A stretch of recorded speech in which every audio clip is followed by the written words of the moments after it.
केरळमधला ओणम हा उत्सव सध्या सुरू झालेला आहे आणि हा उत्सव जो असतो ओणम थिरुओणम असंही त्याला म्हणतात, हा 10 दिवसांचा उत्सव असतो।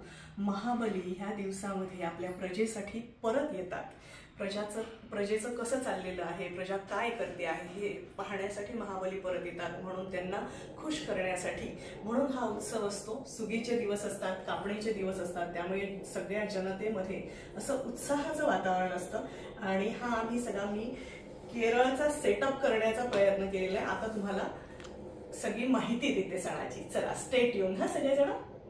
माहिती बाहेर होती,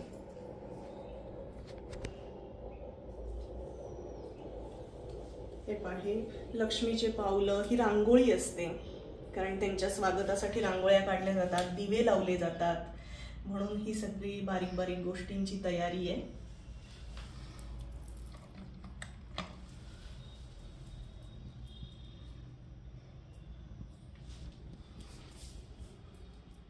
हॅलो, हाय, नमस्कार, कशा आहात सगळेजण।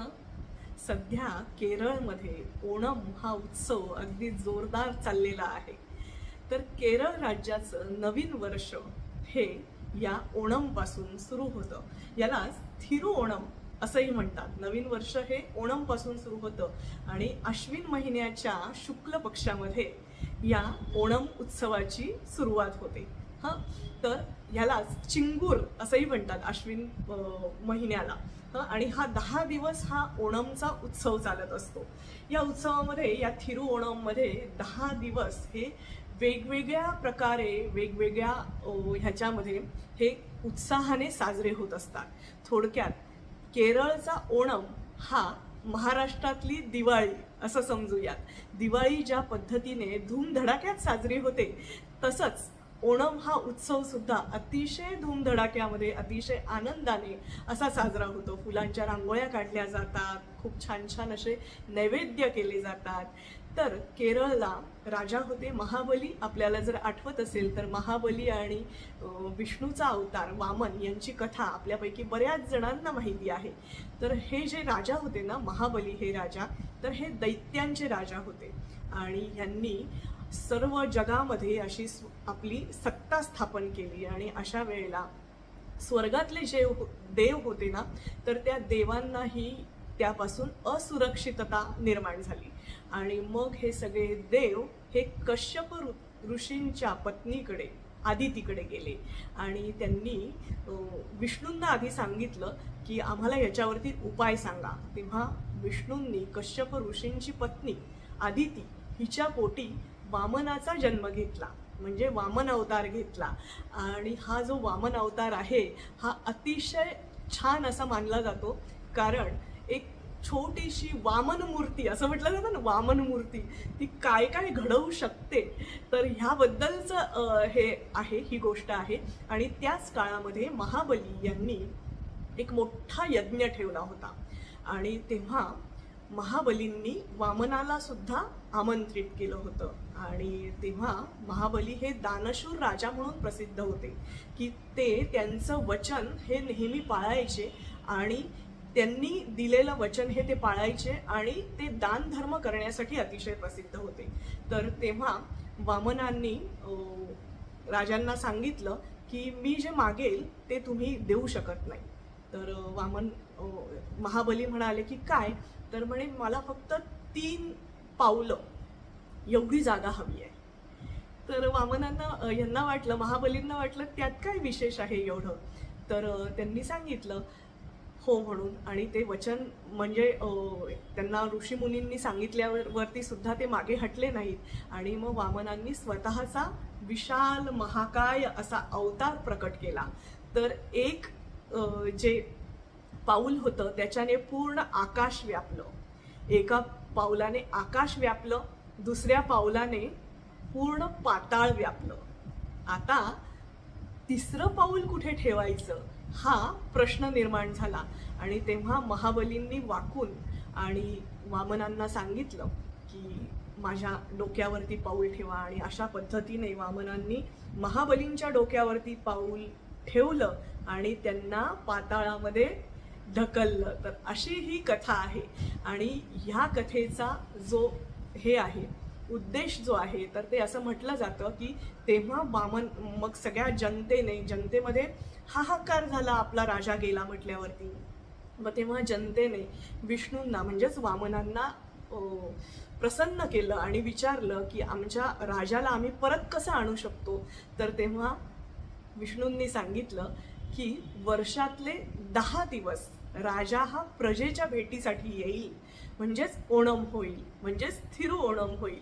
तर राजा हा प्रजेच्या भेटीसाठी येईल आणि प्रजेचं कसं चाललेलं आहे, धन धान्य सुख समृद्धी हा जो आनंद आहे प्रजेचा तो बघण्यासाठी राजा परत येईल. तर अशा पद्धतीने या 10 दिवसामध्ये महाबली हे परत एकदा आपल्या प्रजेला भेट देण्यासाठी येतात आणि म्हणून त्यांच्या स्वागतासाठी जोरो शोरोशी अशी तयारी असते, पूर्ण उत्साही आनंदाचं असं वातावरण केरळमध्ये असतं आणि सर्व धर्माचे लोक हा सण साजरा करतात. कारण मुळात सण जो आहे ना, कुठलेही सण समारंभ जे आहेत ते आनंदाचं आणि यशाचं उत्साहाचं असं प्रतीक असतं आणि त्याच्या मागची उद्देश किंवा त्याच्या मागचं गाथाच अशी असते की हे सगळे सण जे असतात ते एकमेकांच्या बरोबर एकजुटीने राहण्यासाठी म्हणून असतात. तर ह्या काळामध्ये केरळमध्ये खूप उत्साहाचं वातावरण असतं कारण सुगीचे दिवस, महाराष्ट्रामध्ये आपण म्हणतो ना सुगीचे दिवस आले, तर तसंच कापणीचे दिवस असतात. म्हणजे थोडक्यात धान्य कापून येत असतं आणि मग धन धान्य हे कोठारं भरले जात असतात आणि अशा वेळेला आपल्या राजाची आठवण येणं, आपल्या राजाच्या प्रति कृतज्ञता व्यक्त करणं हे साहजिकच आहे ना. म्हणूनच मग रांगोळ्या काढल्या जातात, असे नवीन नवीन वस्त्रांची खरेदी होते. मी आज ही नेसलेली साडी पूर्ण शेवटपर्यंत व्हिडिओ बघत राहा. ही कसाऊ साडी आहे, ही केरळची खास साडी आहे आणि त्याच्यावरती मुद्दाम हा हिरवा ब्लाउज घातलेला आहे कारण हे प्रतीक आहे समृद्धीचं. हिरवा रंग हे प्रतीक आहे समृद्धीचं. हिरवागार हा निसर्गाला जोडणारा रंग आहे.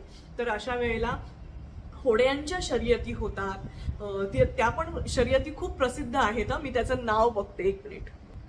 तर अशा प्रकारे महाबली या राजांनी प्रजेच्या रक्षणासाठी आपली जमीन तर दिलीच वामनाला, पण आपले प्राणही देण्यासाठी मागे पुढे पाहिलं नाही आणि म्हणून हा सण त्यांच्या प्रति कृतज्ञता व्यक्त करण्यासाठी म्हणून साजरा केला जातो. तर या दिवसांमध्ये जसं आपण दिवाळीमध्ये घरांना रंग देतो तसं केरळमध्ये घराला रंग दिला जातो, अंगणाची सगळी सजावट केली जाते आणि मग वेगवेगळे जो पूर्ण भाग असतो घराचा तो फुलांनी सजवतात आणि रांगोळ्या काढतात फुलांच्या.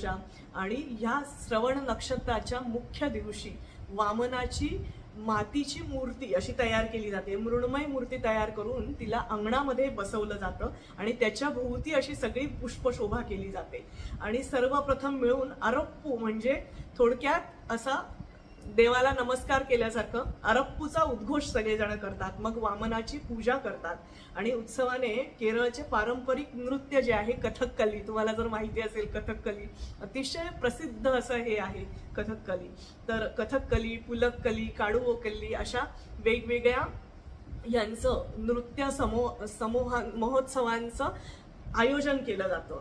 आणि ओणम सद्या म्हणजे थोडक्यात पक्वान्न, पंचपक्वान्न अशा केळीच्या पानावरती ती पूर्ण थाळी, प्लॅटर म्हणतो आपण त्याला, थाळी म्हणतो तसं केळीच्या पानावरती वेगवेगळे सगळे पक्वान्न मांडले जातात. त्याला ओणम साध्या असं म्हणतात. याला खूप महत्त्व आहे बरं का. वेगवेगळ्या हॉटेल्समध्ये सुद्धा ओणम साध्या या दिवसामध्ये अतिशय प्रसिद्ध असते आणि आवर्जून लोक तिथे जातात. तर ओणम साध्या तयार केलं जातं. म्हणजे थोडक्यात वेगवेगळे तांदळापासूनचे होणारे जे वेगवेगळे पदार्थ असतात, पायसम वगैरे असे खीर जे असतात तर ते तयार केले जातात आणि असं मस्त वेगवेगळे पदार्थ, डाळीची आमटी, पापड, तूप असा मस्त जंगी बेत असतो. सांबार, रसम, पचडी असे वेगवेगळे पदार्थ असतात. तर असं खूप सुंदर असं ओणमचं हे असतं. आणि त्या काळात पंपा नदीच्या किनारी आरन्मुळा अलेप्पी गावी होणारा नौका विहार हा या दिवसामध्ये ओणमच्या काळामध्ये खूप प्रसिद्ध आहे. या स्पर्धांना वंची कळी असं म्हणतात. काय म्हणतात? वंची कळी. किती छान छान शब्द माहिती होतात. भारताची संस्कृती, भारताची परंपरा जी आहे ना ती अतिशय अशी समृद्ध आहे. वेगवेगळ्या यांनी रंगांनी अशी भरलेली रंगीत अशी सगळी आपली उत्सवांची परंपरा आहे. तर त्याच्यामध्ये हा ओणमचा जो सण आहे ना तो अतिशय खास आहे. सगळ्या केरळी बांधवांना मिनल अद्वैत तर्फे ओणम सणाच्या हार्दिक हार्दिक शुभेच्छा. तर अशाच पद्धतीने हे सगळे हे म्हटलं जातं की अर्जुन जेव्हा कन्याकुमारीहून इंद्रप्रस्थाला निघाला तेव्हा त्याने श्रीकृष्णाची मूर्ती तो घेऊन चाललेला होता आणि पंपा नदीच्या किनारी पंपा नदीला खूप पूर आलेला होता. त्यामुळे नौका बंद होत्या. म्हणून मग एका नाविकाने पुढे येऊन त्याला अर्जुनाला असं सांगितलं की ही जी मूर्ती आहे ही मी स्थापन करतो. आणि मग त्याचप्रमाणे अर्जुनाने ती मूर्ती, कृष्णाची मूर्ती त्या नाविकाकडे दिली आणि ती तिथे स्थापन केली गेली आणि तिथे कालांतराने मंदिर बांधलं गेलं. तर या घटनेच्या स्मरणार्थ म्हणून हा नौका उत्सव साजरा केला जातो. त्या नौका उत्सवाच्या साजरा करण्याच्या मागे सुद्धा हे कारण आहे, कारण अर्जुनाने नौकेतनं पंपा नदीतनं असा प्रवास केलेला होता. म्हणून या नौका ज्या असतात ना त्या खास फणसाच्या लाकडापासून बनवलेल्या असतात. बघा किती इको फ्रेंडली आहे. मी म्हटले ना की तांदळाचं उत्पादन होत असतं त्यामुळे तांदळाच्या खिरी असतात. नारळ, कारण केरळ जे आहे ते किनारपट्टीवरती आहे त्यामुळे नारळाचे झाडं, त्यामुळे नारळाची पैदास उपलब्धता ही खूप जास्त असते. त्यामुळे सगळ्या ह्याच्यामध्ये नारळाचा चव, गूळ असं वापरून आणि ते पायसम वगैरे केले जातात. आणि हे जे आहे हे फणसाच्या लाकडापासून होड्या तयार केल्या जातात. हे सगळं जे सिस्टीम असते ना ती किती इको फ्रेंडली आहे किंवा किती त्याची सगळी जी इकॉलॉजी आहे ती किती विचार करण्यासारखी आहे. किती निसर्गाशी जोडलेला होता आपला माणूस पूर्वीपासनं. पण आजच्या काळामध्ये सुद्धा ही सगळी परंपरा सगळे केरळी बांधव अतिशय आनंदाने साजरी करतात. तर तुम्हाला हा व्हिडिओ कसा वाटला ते कमेंट करून मला नक्की सांगा. व्हिडिओ शेवटपर्यंत बघत राहा, कारण या साडीचा लुक मी दाखवलेला आहे आणि बखर एका साडीची मध्ये मी कसाऊ साडीची माहिती दिलेली आहे. त्याच्यासाठी नक्की क्लिक करा बखर एका साडीची मिनल अद्वैत कसाऊ साडी. हां चालेल. तर मग सगळ्या केरळी बांधवांना या थिरू ओणमच्या म्हणजेच ओणमच्या हार्दिक हार्दिक शुभेच्छा. शुभ ओणम. धन्यवाद. मिनल अद्वैत.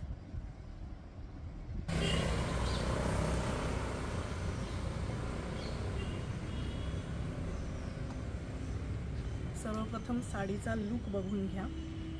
ही केरळची कसाऊ साडी असते, म्हणजे ऑफ व्हाईट आणि त्याला सोनेरी अशी बॉर्डर असणारी, सोनेरी जरतारी काम असणारी अशी ही साडी असते.